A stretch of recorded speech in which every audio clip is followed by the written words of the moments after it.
महामृत्युंजय मंत्र मृत्यु को जीतने वाला महान मंत्र, जिसे त्र्यंबकम मंत्र भी कहा जाता है, यजुर्वेद के रुद्र अध्याय में भगवान शिव की स्तुति हेतु की गई एक वंदना है।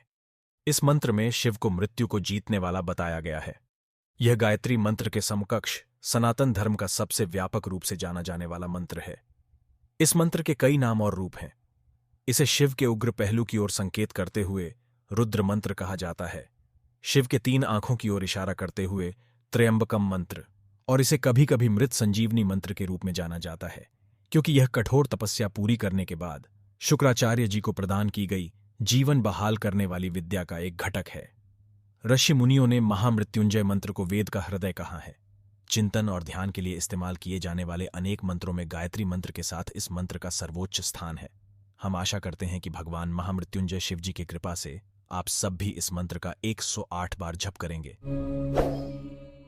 अगर आप चैनल पर नए हैं तो वीडियो को लाइक और सब्सक्राइब करना ना भूले और कमेंट में ओम नमः शिवाय जरूर लिखे। धन्यवाद।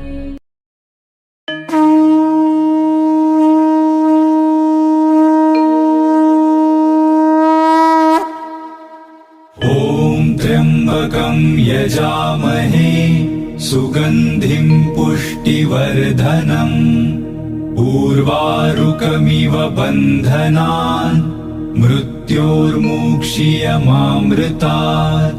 ओम त्र्यंबकं यजामहे सुगंधिं पुष्टिवर्धनम् उर्वारुकमिव बन्धनान् मृत्योर्मुक्षीयमामृतात्। ओम त्र्यंबकं यजामहे सुगंधिं पुष्टिवर्धनम् उर्वारुकमिव बन्धनान् मृत्योर्मुक्षीयमामृतात्। ओम त्र्यंबकं यजामहे सुगंधिं पुष्टिवर्धनम् उर्वारुकमिव बन्धनान् मृत्योर्मुक्षीयमामृतात्। ओम त्र्यंबकं यजामहे सुगंधिं पुष्टिवर्धनम् उर्वारुकमिव बन्धनान् मृत्योर्मुक्षीयमामृतात्। ओम त्र्यंबकं यजामहे सुगंधिं पुष्टिवर्धनम् उर्वारुकमिव बन्धनान् मृत्योर्मुक्षीयमामृतात्। ओम त्र्यंबकं यजामहे सुगंधिं पुष्टिवर्धनम् उर्वारुकमिव बन्धनान् मृत्योर्मुक्षीयमामृतात्। ओम त्र्यंबकं यजामहे सुगंधिं पुष्टिवर्धनम् उर्वारुकमिव बन्धनान् मृत्योर्मुक्षीयमामृतात्। ओम त्र्यंबकं यजामहे सुगंधिं पुष्टिवर्धनम् उर्वारुकमिव बन्धनान् मृत्योर्मुक्षीयमामृतात्। ओम त्र्यंबकं यजामहे सुगंधिं पुष्टिवर्धनम् उर्वारुकमिव बन्धनान् मृत्योर्मुक्षीयमामृतात्। ओम त्र्यंबकं यजामहे सुगंधिं पुष्टिवर्धनम् उर्वारुकमिव बन्धनान् मृत्योर्मुक्षीयमामृतात्। ओम त्र्यंबकं यजामहे सुगंधिं पुष्टिवर्धनम् उर्वारुकमिव बन्धनान् मृत्योर्मुक्षीयमामृतात्। ओम त्र्यंबकं यजामहे सुगंधिं पुष्टिवर्धनम् उर्वारुकमिव बन्धनान् मृत्योर्मुक्षीयमामृतात्। ओम त्र्यंबकं यजामहे सुगंधिं पुष्टिवर्धनम् उर्वारुकमिव बन्धनान् मृत्योर्मुक्षीयमामृतात्। ॐ त्र्यम्बकं यजामहे सुगन्धिं पुष्टिवर्धनम्। उर्वारुकमिव बन्धनान् मृत्योर्मुक्षीयमामृतात्। ॐ त्र्यम्बकं यजामहे सुगन्धिं पुष्टिवर्धनम्। उर्वारुकमिव बन्धनान् मृत्योर्मुक्षीयमामृतात्। ॐ त्र्यम्बकं यजामहे सुगन्धिं पुष्टिवर्धनम्। उर्वारुकमिव बन्धनान् मृत्योर्मुक्षीयमामृतात्। ॐ त्र्यम्बकं यजामहे सुगन्धिं पुष्टिवर्धनम्। उर्वारुकमिव बन्धनान् मृत्योर्मुक्षीयमामृतात्। ॐ त्र्यम्बकं यजामहे सुगन्धिं पुष्टिवर्धनम्। उर्वारुकमिव बन्धनान् मृत्योर्मुक्षीयमामृतात्। ॐ त्र्यम्बकं यजामहे सुगन्धिं पुष्टिवर्धनम्। उर्वारुकमिव बन्धनान् मृत्योर्मुक्षीयमामृतात्। ॐ त्र्यम्बकं यजामहे सुगन्धिं पुष्टिवर्धनम्। उर्वारुकमिव बन्धनान् मृत्योर्मुक्षीयमामृतात्। ॐ त्र्यम्बकं यजामहे सुगन्धिं पुष्टिवर्धनम्। उर्वारुकमिव बन्धनान् मृत्योर्मुक्षीयमामृतात्। ॐ त्र्यम्बकं यजामहे सुगन्धिं पुष्टिवर्धनम्। उर्वारुकमिव बन्धनान् मृत्योर्मुक्षीयमामृतात्। ॐ त्र्यम्बकं यजामहे सुगन्धिं पुष्टिवर्धनम्। उर्वारुकमिव बन्धनान् मृत्योर्मुक्षीयमामृतात्। ॐ त्र्यम्बकं यजामहे सुगन्धिं पुष्टिवर्धनम्। उर्वारुकमिव बन्धनान् मृत्योर्मुक्षीयमामृतात्। ॐ त्र्यम्बकं यजामहे सुगन्धिं पुष्टिवर्धनम्। उर्वारुकमिव बन्धनान् मृत्योर्मुक्षीयमामृतात्। ॐ त्र्यम्बकं यजामहे सुगन्धिं पुष्टिवर्धनम्। उर्वारुकमिव बन्धनान् मृत्योर्मुक्षीयमामृतात्। ॐ त्र्यम्बकं यजामहे सुगन्धिं पुष्टिवर्धनम्। उर्वारुकमिव बन्धनान् मृत्योर्मुक्षीयमामृतात्। ॐ त्र्यम्बकं यजामहे सुगन्धिं पुष्टिवर्धनम्। उर्वारुकमिव बन्धनान् मृत्योर्मुक्षीयमामृतात्। ॐ त्र्यम्बकं यजामहे सुगन्धिं पुष्टिवर्धनम्। उर्वारुकमिव बन्धनान् मृत्योर्मुक्षीयमामृतात्। ॐ त्र्यम्बकं यजामहे सुगन्धिं पुष्टिवर्धनम्। उर्वारुकमिव बन्धनान् मृत्योर्मुक्षीयमामृतात्। ॐ त्र्यम्बकं यजामहे सुगन्धिं पुष्टिवर्धनम्। उर्वारुकमिव बन्धनान् मृत्योर्मुक्षीयमामृतात्। ॐ त्र्यम्बकं यजामहे सुगन्धिं पुष्टिवर्धनम्। उर्वारुकमिव बन्धनान् मृत्योर्मुक्षीयमामृतात्। ॐ त्र्यम्बकं यजामहे सुगन्धिं पुष्टिवर्धनम्। उर्वारुकमिव बन्धनान् मृत्योर्मुक्षीयमामृतात्। ॐ त्र्यम्बकं यजामहे सुगन्धिं पुष्टिवर्धनम्। उर्वारुकमिव बन्धनान् मृत्योर्मुक्षीयमामृतात्। ॐ त्र्यम्बकं यजामहे सुगन्धिं पुष्टिवर्धनम्। उर्वारुकमिव बन्धनान् मृत्योर्मुक्षीयमामृतात्। ॐ त्र्यम्बकं यजामहे सुगन्धिं पुष्टिवर्धनम्। उर्वारुकमिव बन्धनान् मृत्योर्मुक्षीयमामृतात्। ॐ त्र्यम्बकं यजामहे सुगन्धिं पुष्टिवर्धनम्।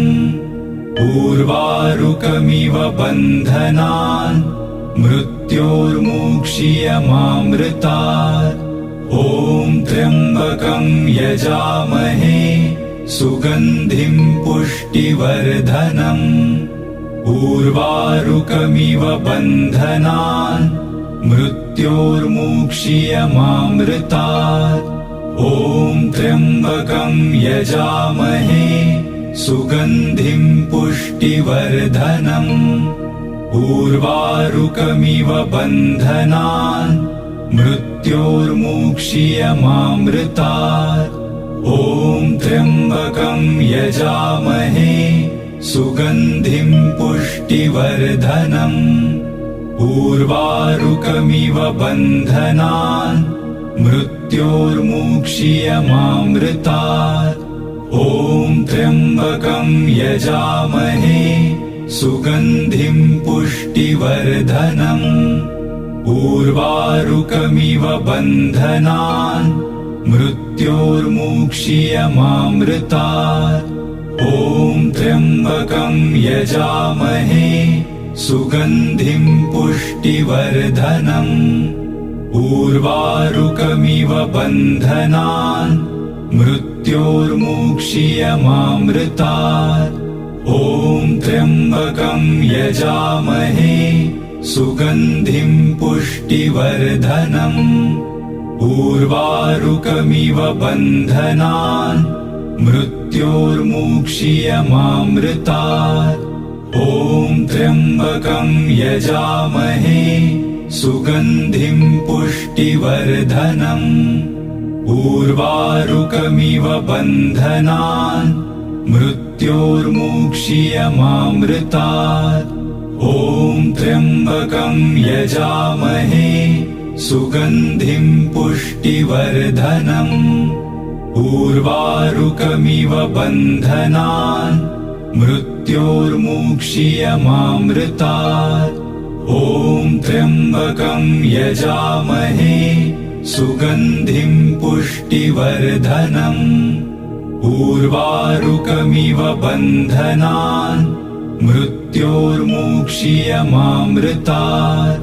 ॐ त्र्यम्बकं यजामहे सुगन्धिं पुष्टिवर्धनम्।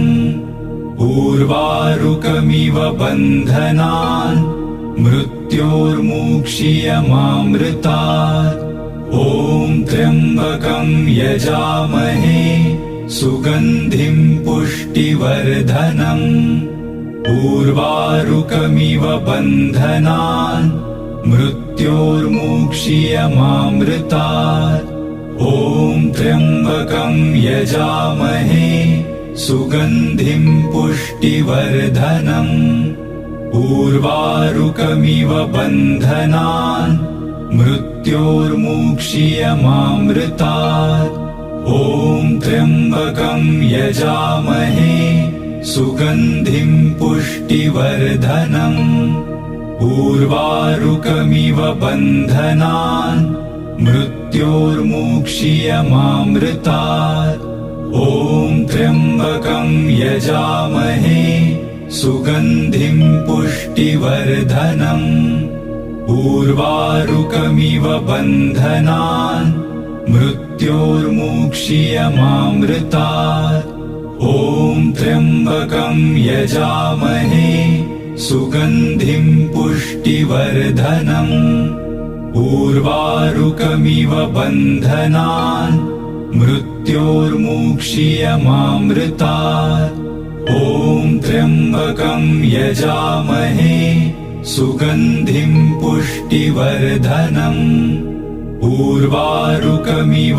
बन्धनान् मृत्योर्मुक्षीयमामृतात् ॐ त्र्यम्बकं यजामहे सुगन्धिं पुष्टिवर्धनम् उर्वारुकमिव बन्धनान् मृत्योर्मुक्षीयमामृतात् ॐ त्र्यम्बकं यजामहे सुगन्धिं पुष्टिवर्धनम् उर्वारुकमिव बन्धनान् मृत्योर्मुक्षीयमामृतात् ॐ त्र्यम्बकं यजामहे सुगन्धिं पुष्टिवर्धनम् उर्वारुकमिव बन्धनान् मृत्योर्मुक्षीयमामृतात् ॐ त्र्यम्बकं यजामहे सुगन्धिं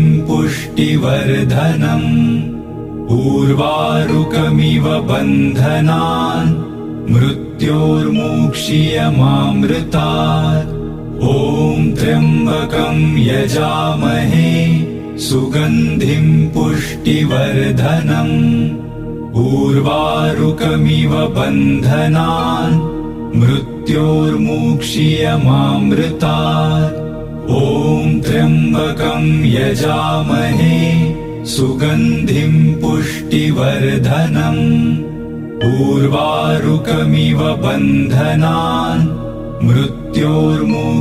मृत्योर्मुक्षीयमामृतात् ॐ त्र्यम्बकं यजामहे सुगन्धिं पुष्टिवर्धनम् उर्वारुकमिव बन्धनान् मृत्योर्मुक्षीयमामृतात् ॐ त्र्यम्बकं यजामहे सुगन्धिं पुष्टिवर्धनम् उर्वारुकमिव बन्धनान् मृत्योर्मुक्षीयमामृतात् ॐ त्र्यम्बकं यजामहे सुगन्धिं पुष्टिवर्धनम् उर्वारुकमिव बन्धनान् मृत्योर्मुक्षीयमामृतात् ॐ त्र्यम्बकं यजामहे सुगन्धिं पुष्टिवर्धनम्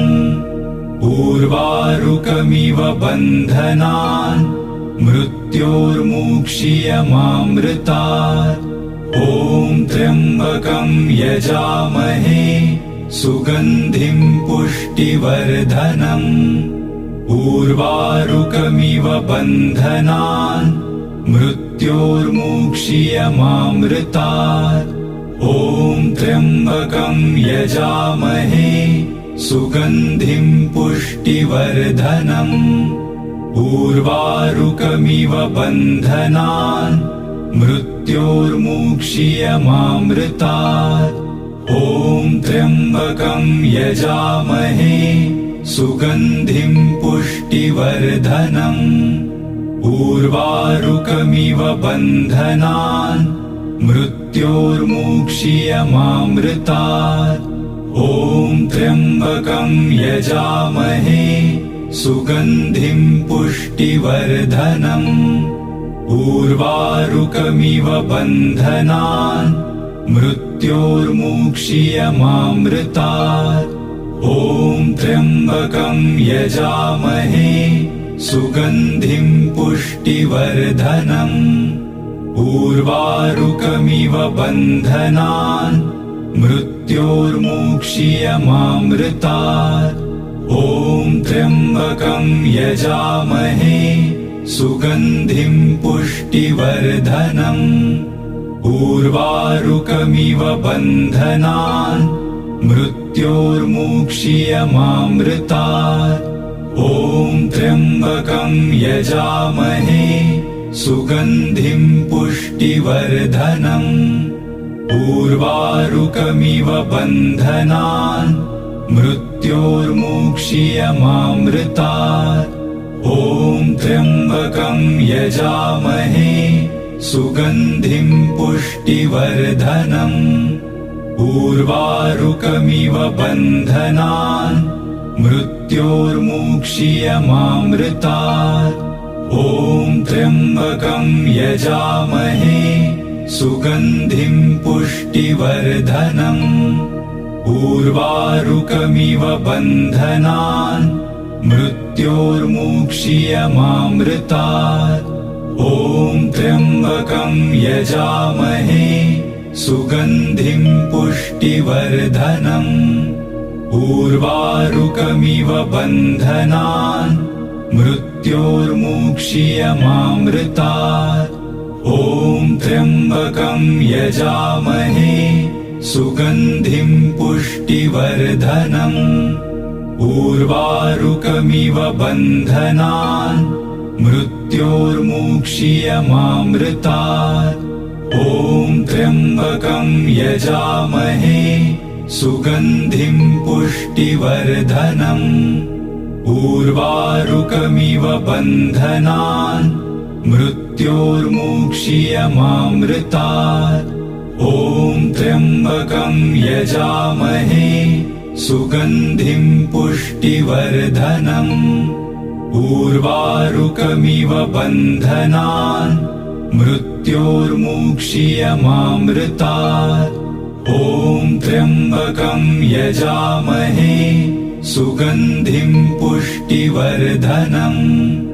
उर्वारुकमिव बन्धनान् मृत्योर्मुक्षीयमामृतात् ॐ त्र्यम्बकं यजामहे सुगन्धिं पुष्टिवर्धनम् उर्वारुकमिव बन्धनान् मृत्योर्मुक्षीयमामृतात् ॐ त्र्यम्बकं यजामहे सुगन्धिं पुष्टिवर्धनम् उर्वारुकमिव बन्धनान् मृत्योर्मुक्षीयमामृतात् ॐ त्र्यम्बकं यजामहे सुगन्धिं पुष्टिवर्धनम् उर्वारुकमिव बन्धनान् मृत्योर्मुक्षीयमामृतात् ॐ त्र्यम्बकं यजामहे सुगन्धिं पुष्टिवर्धनम् उर्वारुकमिव बन्धनान् मृत्योर्मुक्षीयमामृतात् ॐ त्र्यम्बकं यजामहे सुगन्धिं पुष्टिवर्धनम् उर्वारुकमिव बन्धनान् मृत्योर्मुक्षीयमामृतात् ॐ त्र्यम्बकं यजामहे सुगन्धिं पुष्टिवर्धनम् उर्वारुकमिव बन्धनान् मृत्योर्मुक्षीयमामृतात् ॐ त्र्यम्बकं यजामहे सुगन्धिं पुष्टिवर्धनम् उर्वारुकमिव बन्धनान् मृत्योर्मुक्षीयमामृतात् ॐ त्र्यम्बकं यजामहे सुगन्धिं पुष्टिवर्धनम् उर्वारुकमिव बन्धनान् मृत्योर्मुक्षीयमामृतात् ॐ त्र्यम्बकं यजामहे सुगन्धिं पुष्टिवर्धनम् उर्वारुकमिव बन्धनान् मृत्योर्मुक्षीयमामृतात् मृत्योर्मुक्षीयमामृतात्। ॐ त्र्यम्बकं यजामहे सुगन्धिं पुष्टिवर्धनम्। उर्वारुकमिव बन्धनान् मृत्योर्मुक्षीयमामृतात्। ॐ त्र्यम्बकं यजामहे सुगन्धिं पुष्टिवर्धनम्। उर्वारुकमिव बन्धनान् मृत्योर्मुक्षीयमामृतात्। ॐ त्र्यम्बकं यजामहे सुगन्धिं पुष्टिवर्धनम्। उर्वारुकमिव बन्धनान् मृत्योर्मुक्षीयमामृतात्। ॐ त्र्यम्बकं यजामहे सुगन्धिं पुष्टिवर्धनम्। उर्वारुकमिव बन्धनान् मृत्योर्मुक्षीयमामृतात्। ॐ त्र्यम्बकं यजामहे सुगन्धिं पुष्टिवर्धनम्। उर्वारुकमिव बन्धनान् मृत्योर्मुक्षीयमामृतात्। ॐ त्र्यम्बकं यजामहे सुगन्धिं पुष्टिवर्धनम्। उर्वारुकमिव बन्धनान् मृत्योर्मुक्षीयमामृतात्। ॐ त्र्यम्बकं यजामहे सुगन्धिं पुष्टिवर्धनम्। उर्वारुकमिव बन्धनान् मृत्योर्मुक्षीयमामृतात्। ॐ त्र्यम्बकं यजामहे सुगन्धिं पुष्टिवर्धनम्। उर्वारुकमिव बन्धनान् मृत्योर्मुक्षीयमामृतात्। ॐ त्र्यम्बकं यजामहे सुगन्धिं पुष्टिवर्धनम्। उर्वारुकमिव बन्धनान् मृत्योर्मुक्षीयमामृतात्। ॐ त्र्यम्बकं यजामहे सुगन्धिं पुष्टिवर्धनम्। उर्वारुकमिव बन्धनान् मृत्योर्मुक्षीयमामृतात्। ॐ त्र्यम्बकं यजामहे सुगन्धिं पुष्टिवर्धनम्। उर्वारुकमिव बन्धनान् मृत्योर्मुक्षीयमामृतात्। ॐ त्र्यम्बकं यजामहे सुगन्धिं पुष्टिवर्धनम्। उर्वारुकमिव बन्धनान् मृत्योर्मुक्षीयमामृतात्। ॐ त्र्यम्बकं यजामहे सुगन्धिं पुष्टिवर्धनम्। उर्वारुकमिव बन्धनान् मृत्योर्मुक्षीयमामृतात्। ॐ त्र्यम्बकं यजामहे सुगन्धिं पुष्टिवर्धनम्। उर्वारुकमिव बन्धनान् मृत्योर्मुक्षीयमामृतात्। ॐ त्र्यम्बकं यजामहे सुगन्धिं पुष्टिवर्धनम्। उर्वारुकमिव बन्धनान् मृत्योर्मुक्षीयमामृतात्।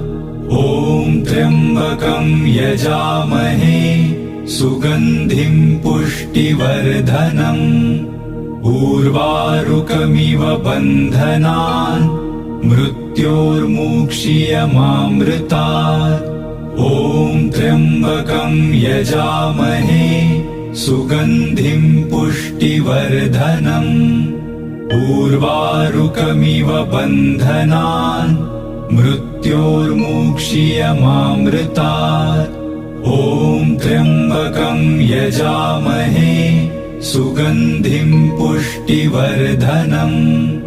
उर्वारुकमिव बन्धनान् मृत्योर्मुक्षीयमामृतात्।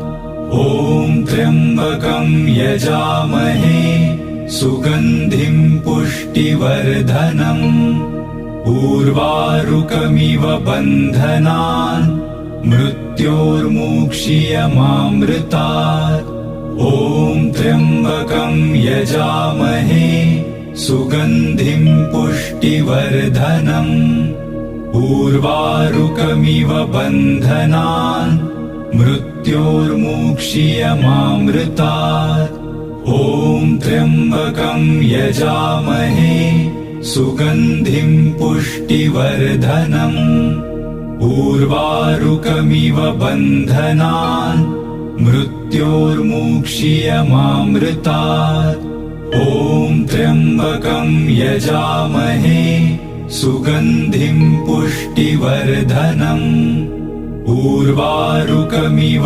बन्धनान् मृत्योर्मुक्षीयमामृतात् ॐ त्र्यम्बकं यजामहे सुगन्धिं पुष्टिवर्धनम् उर्वारुकमिव बन्धनान् मृत्योर्मुक्षीयमामृतात्